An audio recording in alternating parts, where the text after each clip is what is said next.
एक रोटी के दो टुकड़े। एक दिन सुमन स्कूल से घर काफ़ी गुस्से में आती है और अपनी माँ से चिल्लाते हुए कहती है, थोड़ी तो मॉडर्न बन जाओ माँ।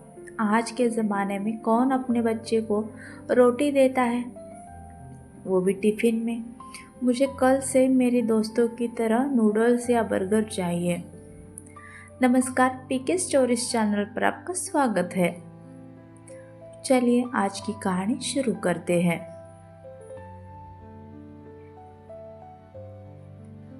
शहर के सबसे बड़े अंग्रेजी स्कूल में सुमन के व्यवहार में काफ़ी बदलाव आया था।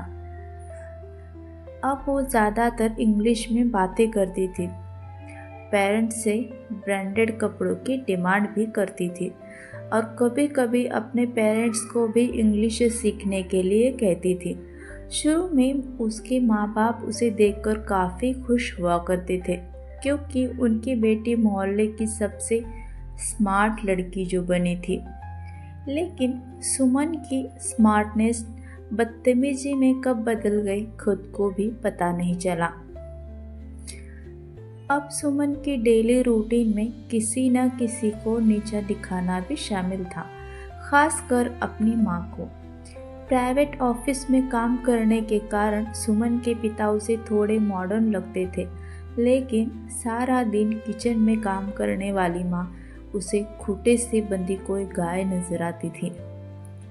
अपने बच्चे को अंग्रेजी स्कूल में पढ़ाने का सपना तो इस मिडिल क्लास परिवार ने जैसे तैसे पूरा कर लिया था, लेकिन जो संस्कार उन्हें लगता था कि बच्चे को बिना सिखाए ही आ जाएंगे, वो सुमन में दूर दूर तक नहीं थे। एक दिन सुमन स्कूल से घर काफ़ी गुस्से में आती हैं और अपनी माँ से चिल्लाते हुए कहती है, थोड़ी तो मॉडर्न बन जाओ माँ। आज के ज़माने में कौन अपने बच्चे को रोटी देता है टिफ़िन में। मुझे कल से मेरे दोस्तों की तरह नूडल्स या बर्गर चाहिए। अपनी बेटी की बात सुनकर वीणा के मुंह से आवाज़ नहीं निकलती है, वो बस हाँ में सिर हिला देती है। ये देखकर सुमन पैर पटकते हुए घर से बाहर चली जाती है। अपने घर की गली से गुजरते वक्त उसे एक बूढ़ा व्यक्ति दिखाई देता है, जो सूखी रोटी पानी में डुबोकर एक बच्चे को खिला रहा होता है। सुमन वहीं रुककर उसे देखने लगती है। बच्चा धीरे धीरे रोटी चबा रहा होता है। इसी बीच एक कुत्ता भी बूढ़े व्यक्ति के पास आ जाता है। बूढ़ा व्यक्ति कुत्ते के सिर पर हाथ फेर देता है और फिर उस एक रोटी के दो टुकड़े करके आधी रोटी उसे दे देता है। इसे देखकर बच्चा कहता है, बाबा आप क्या खाएंगे? बूढ़ा व्यक्ति बच्चे को गोद में लेकर हंसते हुए कहता है, भगवान का दिया हुआ अगला निवाला। इन सब के बीच सुमन की आंखों से कब आंसू बहने लगे उसे एहसास भी नहीं हुआ।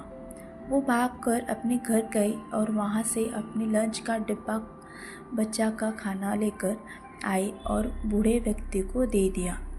बूढ़ा व्यक्ति खाने की तरफ देखकर बोला, आप भगवान का रूप है मेरे लिए। सुमन वहाँ से मुस्कुराते हुए घर की ओर निकल जाती है और घर पहुंचकर अपनी माँ से निपट जाती है।